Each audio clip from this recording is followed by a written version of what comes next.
Mom, Derek is scaring me. Please call so I can leave. Olivia hit send and waited. Her phone buzzed. Stop being dramatic. He flew from Miami to see you. Be grateful. That's when Olivia realized something terrifying.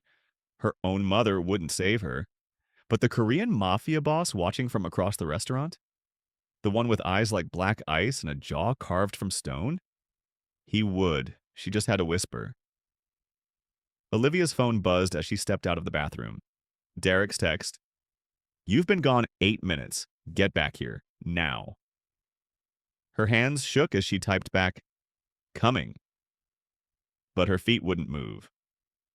Through the restaurant's glass wall, she could see Derek on the patio, phone pressed to his ear, his face twisted in anger as he argued with someone. Probably his business partner. Probably about money he'd borrowed without asking. This dinner was supposed to be closure. 3 months since she'd ended things after finding texts from 2 other women on his phone. 3 months of peace, then her mother's lung cancer diagnosis came. Stage 3. Treatment cost, $180,000. Insurance covered half. Derek had called the same day. I heard about your mom. I want to help. He'd paid the first $30,000 installment. Then another. Then another. Each payment came with strings. Dinner, then overnight stays. Then this trip to Atlanta where he'd flown her first class, booked the penthouse suite at the St. Regis, promised her mother's bills would disappear if she'd just stop being difficult. Now his hand lived on her thigh during dinner, squeezing when she spoke too long to the waiter, when she checked her phone, when she breathed wrong. Lee Jun watched from his corner table. He'd been in Atlanta for business, meetings with distributors who moved his family's legitimate imports, and the other kind. But he'd noticed Olivia the moment she'd walked in. Not because she was beautiful, though she was. Melanin skin that caught the candlelight, natural curls framing delicate features. He'd noticed because of her shoulders, the way they curved inward, the way her body took up less space than it should. His sister Hannah used to sit exactly that way. Derek ended his call and turned back toward the restaurant. Olivia's window was closing. She opened her Uber app, 25-minute wait. Her mother's voice echoed in her head. He's helping us leave. Don't you dare mess this up. Then Lee Jun stepped into the hallway. He'd timed it perfectly, pretending to check his Patek Philippe watch, giving her an opening without making it obvious. Their eyes met, and Olivia saw something she hadn't seen in months. Someone who actually saw her. The words came out broken, desperate, barely louder than her heartbeat. Help me, please. I can't go back to that table. Lee Jun's expression didn't change, but his voice dropped low, steady. Do you have somewhere safe to go tonight? She shook her head, tears finally spilling. My name is Lee Jun. I'm going to walk you out of here. If he follows, I'll handle it. Do you trust me? Olivia didn't know this man. Didn't know why his calm felt like safety. But she nodded. Lee Jun placed his Tom Ford jacket over her shoulders, his hand gentle at her elbow, and guided her toward the front entrance. Derek burst through the patio door. Olivia, what the hell do you think you're... He saw Lee Jun, his face contorted with rage. Get your hands off my girlfriend, you... The racial slur that followed made Olivia's stomach turn. Lee Jun's expression didn't flicker. He pulled out his phone, typed one text. 60 seconds later, 2 men in black suits materialized at the entrance. Lee Jun's voice was ice. The lady is leaving. You won't follow. Derek lunged forward. Lee Jun caught his wrist midair, twisted it with surgical precision. Derek gasped. Touch her again, Lee Jun whispered, and you disappear. He released Derek, turned to Olivia. Black Genesis G90 outside. A driver's waiting. Go. 2 hours later, Buckhead penthouse Olivia sat on a white leather couch, floor-to-ceiling windows framing Atlanta's glittering skyline. This wasn't real. Couldn't be real. An elegant Korean woman in her 50s appeared with tea. I'm Mrs. Chen, Mr. Kang's assistant. You're safe here. He's handling matters. Olivia's phone exploded. 52 missed calls, 31 texts. Derek, you just made the biggest mistake of your life. Derek, without me, your mother dies. Remember that. Her mother, Olivia Marie James. Call me now her mother. Derek is devastated. How could you embarrass him like that? The guilt crashed over her like waves. Meanwhile, warehouse, Southside Atlanta. Derek sat zip-tied to a metal chair, blood dripping from his nose where Lee Jun's associate had escorted him. Lee Jun circled slowly, tablet in hand. Olivia's mother, stage 3 lung cancer. You've paid $90,000 toward treatment. Derek, still cocky despite the situation. That's right, and without me, the old lady dies. So Liv will come crawling back. She always does. Lee Jun pulled up his tablet, turned it toward Derek. Bank transfer $250,000 deposited to Patricia James Medical Fund. Paid in full. Derek's face went white. Here's what happens next, Lee Jun continued, voice deadly calm. You leave Atlanta tonight. You never contact Olivia again. Not a text, not a call, not a thought. And if I refuse? Lee Jun's men dropped a manila folder on the table. Inside, photos of Derek's embezzlement from his company. Offshore accounts in the Caymans, falsified reports, everything. FBI gets this. You get 20 years federal prison, or... Lee Jun leaned close. You just disappear. Your choice. Derek's hands trembled. You're insane. I'm motivated. There's a difference. 3 stars a.m. Lee Jun's penthouse. Lee Jun found Olivia on the balcony, his jacket still wrapped around her shoulders. He's gone, he said quietly. He won't contact you again. Olivia turned, eyes red from crying. You don't understand. My mother's bills, paid, all of them. She's covered for the full treatment course. The words didn't register at first. What? $250,000. Deposited directly to her medical fund. Derek's leverage is gone. Olivia's knees buckled. Lee Jun caught her, guided her back to the couch. Why? She whispered. You don't even know me. Lee Jun was quiet for a long moment. Then, 3 years ago, my sister Hannah called me. Her husband was like Derek, controlling, violent. She asked for help. His jaw tightened. I told her I'd call her back after a meeting, 1 meeting, 2 hours. Silence. I was 2 hours too late. He beat her so badly she never woke up. She died 3 days later in Seoul Presbyterian Hospital.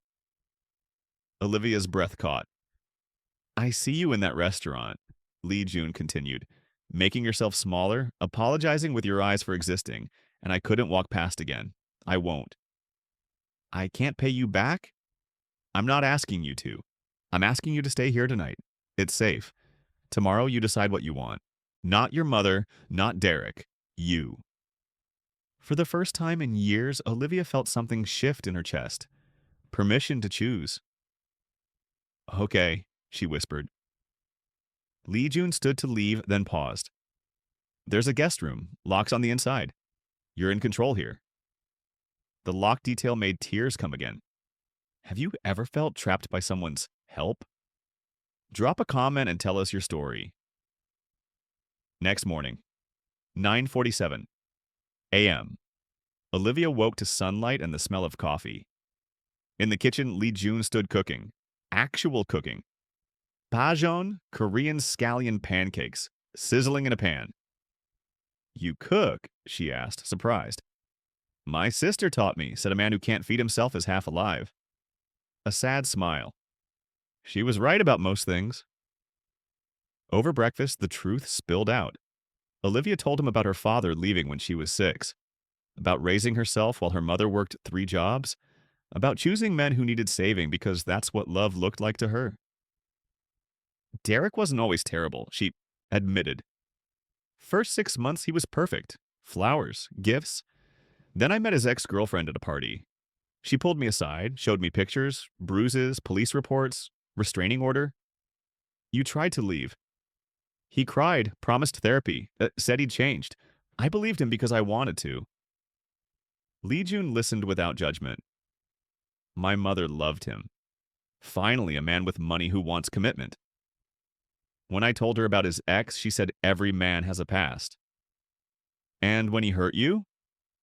Olivia pulled up her sleeve, faint bruises yellowing. She said I was exaggerating, that I'm too sensitive. Lee Jun's hands tightened around his coffee mug. Hana's husband came from a good family. Connected. Rich. Everyone loved him. When she told our parents he was violent, they didn't believe her. Said she was being dramatic. His voice cracked. I believed her.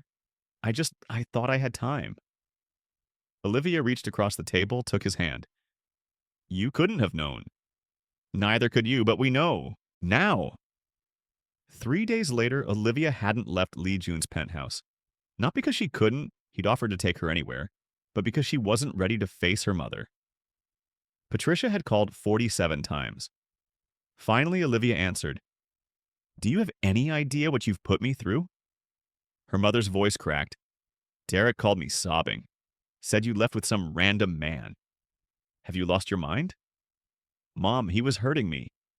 He was helping us. And you threw it away for what? Some stranger? Lee Jun, standing nearby, could hear every word. The bills are paid, Mom. All of them. You're covered. Silence. What? Your treatment. Everything. You don't need Derek's money anymore. How? Olivia, what did you do? I asked for help. Real help. Patricia's voice turned cold.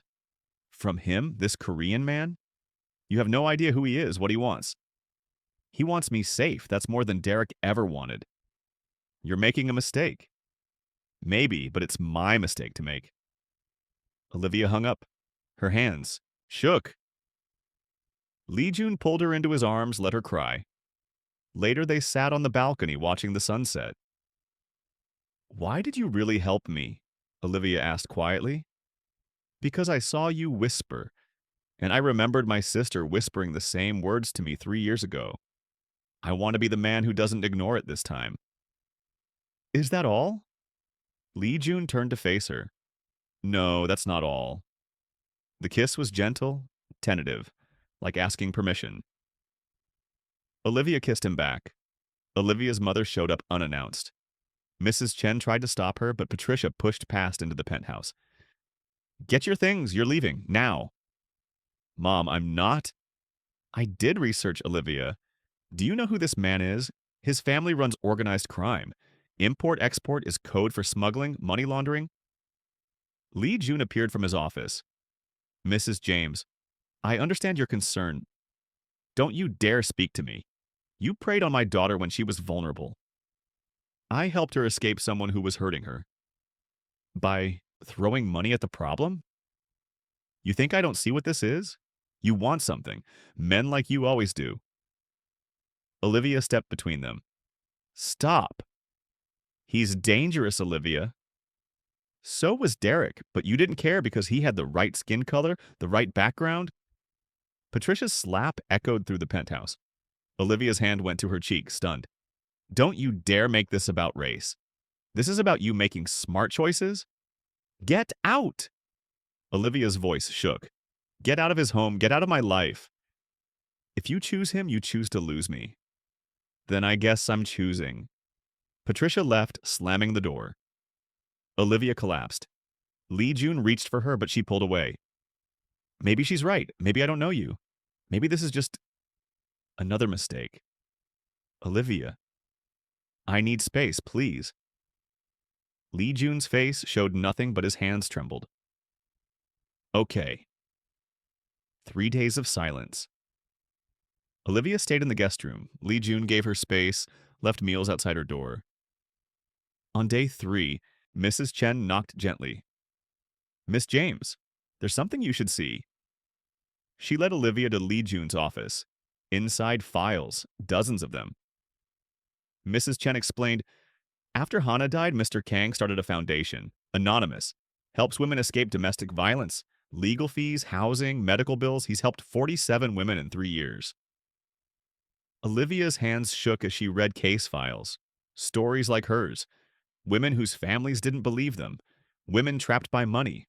All helped, all freed. He's never asked for anything in return, never met most of them, just helps. Olivia found Lee Jun on the balcony at midnight. Why didn't you tell me about the foundation? Because I don't do it for recognition. I do it because I failed Hana. I can't save her, but I can save them. You saved me. I gave you an option. You saved yourself by taking it. Olivia moved closer. My mother was wrong. You're not dangerous. I am dangerous, Olivia. My world is complicated. Dark? I won't lie about that. Then be dangerous, but be mine. Lee Jun's composure cracked. You don't know what you're asking. I'm asking for truth, for choice, for a man who sees me, that's you. Your mother? We'll come around or she won't, but I'm done living for her approval. She kissed him, he kissed her back. This time, neither pulled away. Would you choose the dangerous truth over the safe lie? Tell us in the comments. 3 months later. The foundation gala at the Four Seasons was packed. Lee Jun stood on stage, uncomfortable in the spotlight, announcing a $2 million expansion of the Hana Foundation. Olivia watched from the front row, wearing a midnight blue gown he'd bought her. Her mother sat 3 seats away. After the speech, Patricia approached carefully. You look happy. I am. I was wrong about him, about a lot of things. Patricia's voice cracked. My cancer made me desperate. I thought security meant money. I forgot it meant safety. Mom, let me finish. I went to therapy. Talked about your father leaving, about how I taught you to accept crumbs because I accepted crumbs. I'm sorry, baby. I'm so sorry. Olivia hugged her mother tight. Lee Jun appeared, extended his hand to Patricia. Mrs. James. She took it. Thank you for loving my daughter better than I taught her to expect. Later on the balcony of the venue, Olivia and Lee Jun stood watching Atlanta's lights. I have something for you, he said. A small box. Velvet. Ring inside. Simple, elegant, emerald-cut diamond. I'm not asking you to marry danger. I'm asking you to marry the man who will spend his life making sure you never have to whisper for help again. Olivia's tears fell freely. Yes, 1,000 times yes. He slipped the ring on her finger. Below, the city glowed. Above, stars witnessed. And somewhere, Olivia believed, Hana smiled. Because this time, her brother hadn't been too late. This time, he'd heard the whisper and answered. If this story touched your heart, hit that like button and subscribe. Share in the comments. What's the bravest thing you've ever whispered? We read every single one.